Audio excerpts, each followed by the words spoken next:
Update on Drew and Sample. Yeah, Drew, it'd probably be a couple weeks with him. So, kind of probably dodged a pretty big bullet there, but it'll be a couple weeks. Just like me? Yep.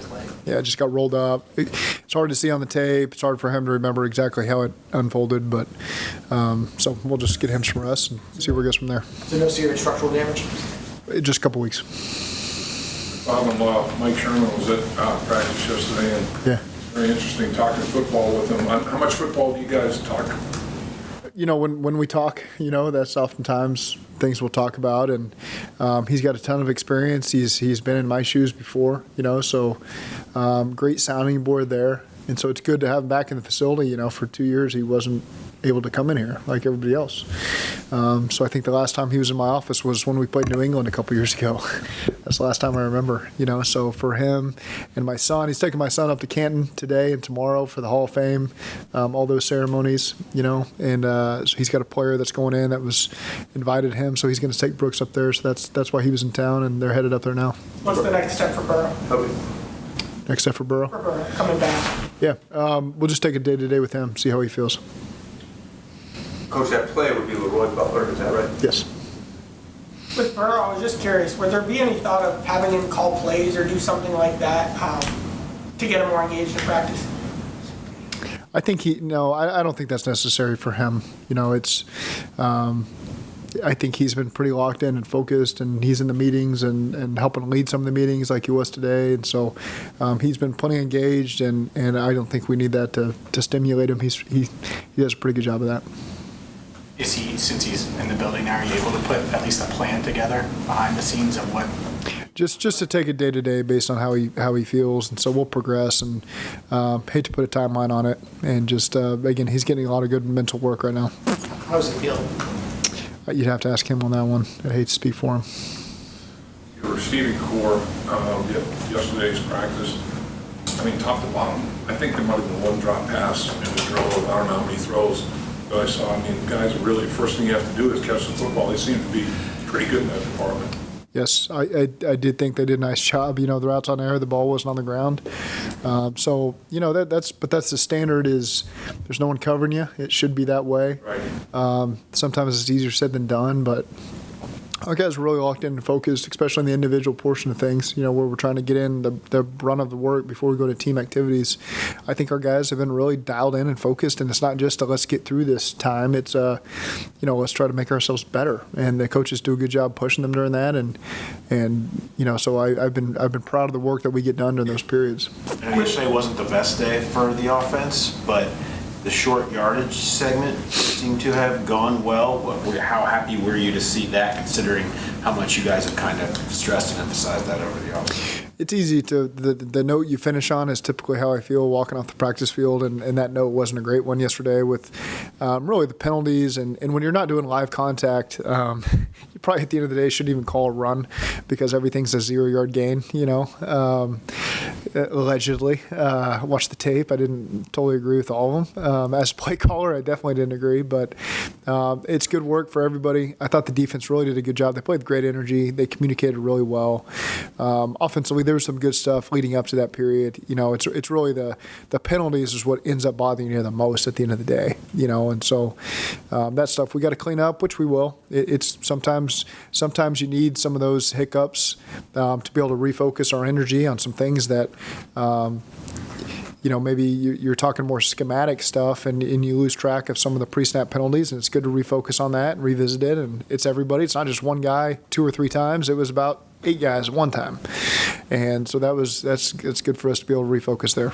Do you need Lyle Collins to get snaps in the preseason and feel good about him week 1?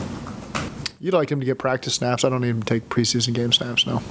Looking at your offense, how important is it, or why is it so important to have some interchangeability with your receivers and where they line up and the routes they run and everything they can do? we're fortunate that we've got just really the way that our concepts work, and we teach the concepts. You should be able to play anywhere and understand the routes. Now, whether you want to put some guys in the slot or leave some guys outside, that's kind of our game plan adjustments we make there. But we get our guys work at all the positions. They can be outside as a 1, in the slot as a 2 and a 2x2, inside at 3 and a 3x1, and we do some empty stuff, and so guys got to understand where to line up and what different routes to run based on the concepts. That's backs included, that's tight ends. So, we structure a lot of that in what we call group install, where it's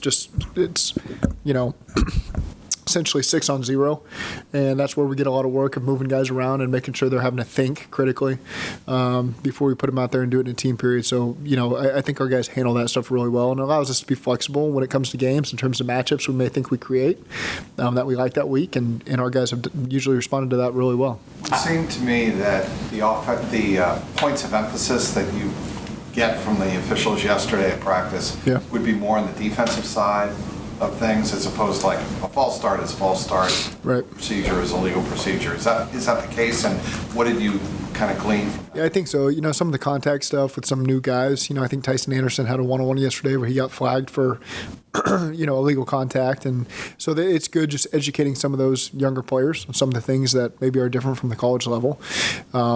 This crew's done a great job of if a player's got a question, if a coach has a question, ask it. That's what they're here for. You can spend plenty of time doing it. I know a lot of players have done that. I know a lot of coaches have asked them to sit in meetings to help explain some situations. So you got to use it as a resource and as a learning tool, and I think our staff and our players have done a really good job of that. How did they tell you was their point of emphasis, Coach? What did they say was their point of emphasis? What are they trying to do?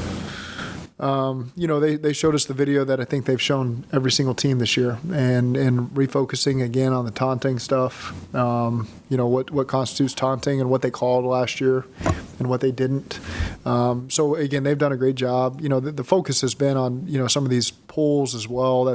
You got the cardiac caps on to help prevent some of the concussion stuff, but at the same time they're trying to eliminate guys at positions maybe they haven't flagged in the past of leading with the helmet as well. Those have been conversations that have been ongoing for a number of months there. So there's some kickoff return looks that they covered yesterday. So it's just good to get them out there and get the guys with some flags out there, because coaches have been officiating the first couple weeks, and now they've got real officials to go out there and do it. How's the L progressing in general? Obviously, we've seen him on the practice field. He's making good progress. Troy said yesterday that the biggest difference between Jamar at this point last season and this year is his knowledge of the playbook and how much it's allowed him to play faster. When you were talking about being able to move guys around in practice, how much does his knowledge of the playbook and just the overall confidence and his speed this year allow more for you guys to design plays for him in this time of the season? Yep. That probably last year he's first round pick. There's a lot to learn, and so now he seemingly to me much more comfortable. I didn't think he was uncomfortable last year, but now he seems really confident lining up anywhere and asking him to do anything. And hey, remember we called this motion for you against the Jets. Oh yeah, I remember. Oh, that's what we're going to call it again this training camp. We maybe haven't done it in 10 months. So he's had really good recall that week. Recall on some of that stuff that's helped us continue to move him around earlier this year than we would have last year. Last year we probably lined him up more in X, played him a little bit in the slot, and then as the season progressed, moved him around a lot more. This year you can do that from day one. And what was your message about dealing with expectations? I'm sure inside you guys have always had expectations, but now there's outside pressures. How did you get your guys to deal with that? Yeah, that's been that's why it's about us is written all over our walls, everywhere we are, because there's always going to be different pressures externally, whether it's negative or positive, and you got to learn how to tune that out. You would just pay attention to the people that are inside this building that see the work that's being put in. We've got our own expectations, so you got to find ways to manage the outside noise, because for a couple of years it was negative and now it's positive, and it doesn't matter. You can't stoop to it or try to raise to it, because we've got our own standard that we set. And our guys, I think, do a really good job of that. It's impossible to block out the internet. That's not feasible. So guys have to learn how to manage that the right way, and just focus on what we talk about here in the building and what their teammates talk about. We focus on that.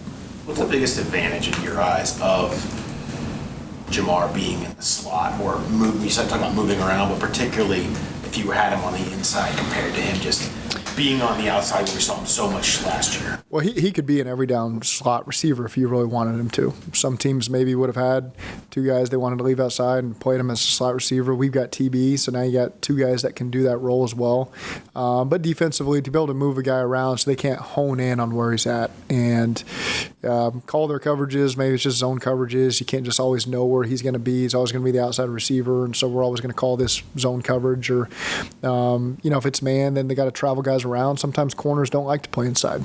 Sometimes they do a really good job playing outside the numbers, and they don't love getting mixed in there. That's what the nickels are for. So there's a lot of different ways, depending on the defense, depending on the defensive personnel you're facing, that you can try to stress the defense, try to stress the play caller, try to stress their personnel, and Jamar's comfortable doing all of it.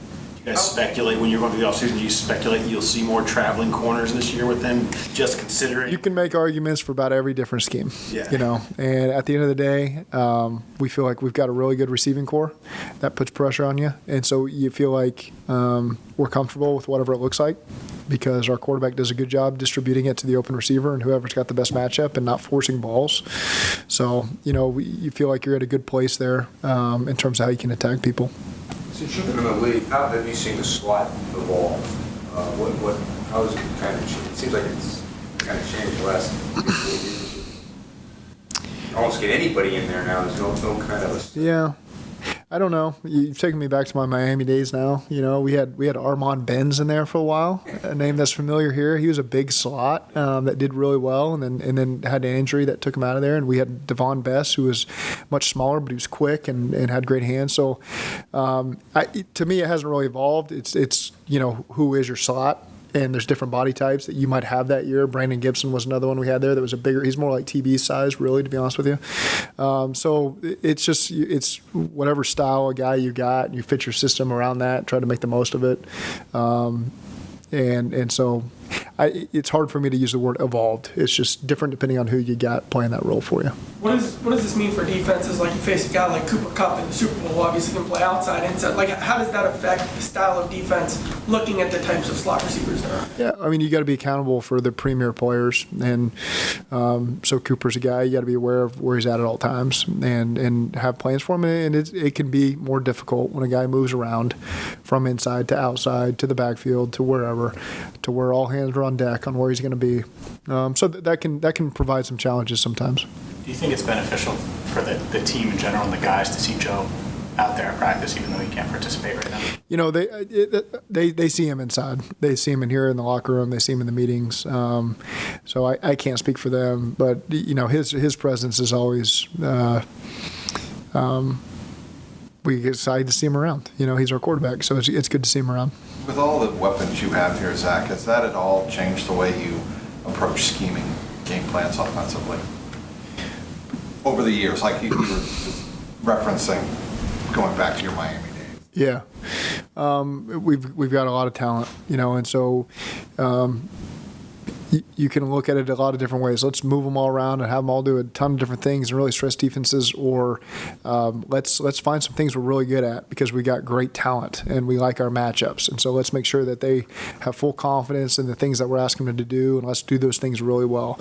We're probably somewhere in between, of just trying to hang our hat on concepts we love. And yeah, you may know we're doing it, but we feel like we're good enough at it and talented enough to where we can do it, and it'll be hard for people to stop us.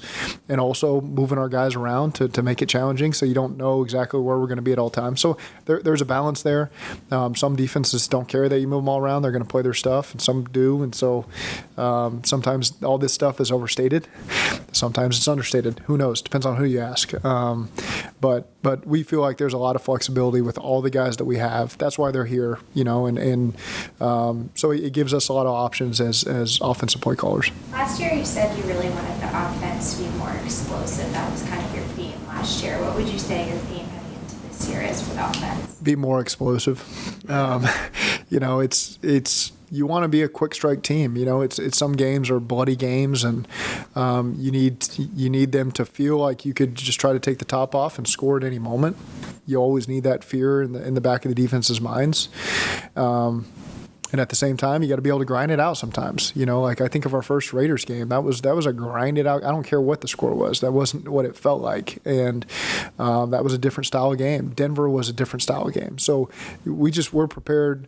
Our guys, the guys that have been here have seen us play a lot of different styles of ball to try to find wins. We know this year will be no different. So you got to be ready with every phase of your offensive game plan. And you never know when you're going to need a certain area in a certain game. And I think our guys are willing to do whatever it takes to find a win. In your talks with Darren, is the competition for punting going to come down to what happens in the preseason games, or is that also is what is happening in practice just as important? It's all part of it. The practice and the games, it's all part of it. We'll use every rep, to go into account here. What have you seen from Evan? And now he's obviously making, regardless of who's holding and who's snapping, but what have you seen from him working with different guys? Yeah, he's been very consistent. I know his statistics, but I won't reel them off for you today. But he's been really consistent. He's done a nice job coming back in year 2 and being focused and trying to continue to improve. And Darren's probably better at the exact logistics there, but he's done a really nice job for us. Has Jackson taken a step forward in the left guard competition? I think all those guys need to continue to grow there. It's that's the beauty of training camp. We've only been in this will be our third day in pads. And so for those guys, it's there's a long ways to go to evaluate these guys, and they need to keep making improvement every single day. I mean, everybody watched yesterday. It wasn't good enough in any area on our offense yesterday, for sure. So we'll continue to give those guys reps and see where their growth comes. I'm sure you've laid out every day of your schedule for training camp besides weather potentially. What might cause a deviation, or are you like, I'm going to try to stay with this? Lightning's the only deviation that's really been thrown at us. The weather, you have to take advantage. We had our walkthrough. It's good to focus with the conditions. Hopefully it rains some during practice today, because honestly we don't know the next time it rains. It may be week 1 against Pittsburgh. It may be December in a critical divisional game. You never know. And so that's the challenge for our guys, is take advantage of this. We might not ever get it again until it matters most. And so I thought that was a good focus for our guys yesterday. It was the longest practice of the year. It's the most reps we got. It's how do you handle yourself mentally? What's your body language like? How are you handling adversity? Today would be another challenge if it does rain. I hope it does. Hope it doesn't lightning. That throws us off. But in terms of deviating from the schedule, we're really on pace. We're going to have everything installed for the first preseason game to where our guys can go out there and operate all the different situations that could occur with confidence. They've heard it. They've studied it. And then we'll continue to get more reps at that as the weeks go by after that first preseason game. Coach, the same format today, kind of the different situations, but you're going to keep scoring? There's no, not today. Not today. That's not an everyday thing.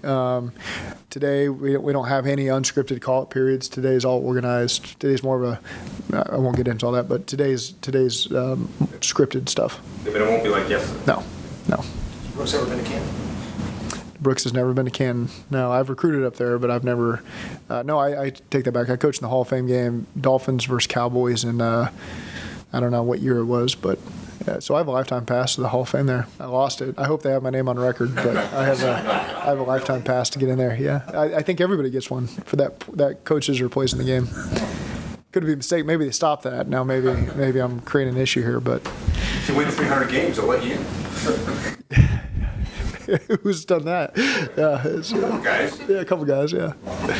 Is he pretty pumped? Yeah, he's pumped. I don't think he understands the magnitude of what this is. I tried to explain it to him. He's 11. He was more concerned about catching kickoffs from Evan McPherson yesterday. But I tried to prep him to understand this is a big moment for these guys. This is one of the greatest things that's ever happened to them. And so when they're giving the speeches, find a way in your 11-year-old brain to appreciate it. And he just keeps asking, are the kids going to be there? And I'm like, I can't answer that, buddy. So I look forward to hearing how it goes for them. Is he going to wear the McPherson jersey every No day? jerseys. We're going to dress a little nicer, for these events. I had to make sure he wore matching socks. That was big. So that's he usually wears the Bengals themed socks, and I said no Bengals. We're just going to wear white socks to this event. So.